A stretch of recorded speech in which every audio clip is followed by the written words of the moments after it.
again guys, katulad niya ng dalawang mama na yan. May mga kasamaan pa yan, ayan. Ayan. Akala ko kung ano mga kinukuha nila. Iuulam pala nila yan guys. O diba? Makagawa ka ng paraan.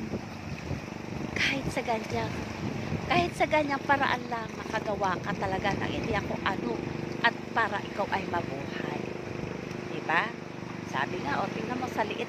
Ito lang guys, o ang mga pinupulot nila. Papakita ko sa inyo. Mama, ay! Natanggal. Ay.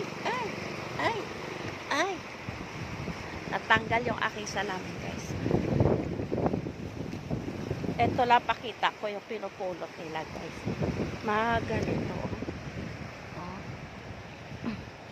Oh. So, ulam na daw nila. O, diba? Diba? Sino ba? Oh, may laman pa yan. Diba guys? Ulam nila. Sabi nga ng mama na yan, oh, masarap daw. Kikilaw daw nila, masarap. Iulam daw nila sa tanghalian.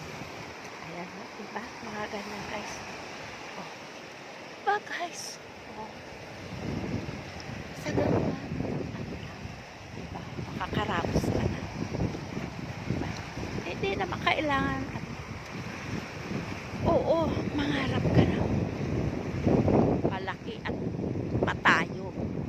Pero kung hanggang kaya, dyan pa lang, wait ka lang sa panahon mo, diba? Kaya, tiyaga lang, konting tiyaga, para tayo ay mabuhay. Konting tiyaga,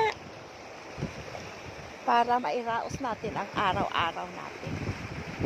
Diba guys? Hindi naman pwedeng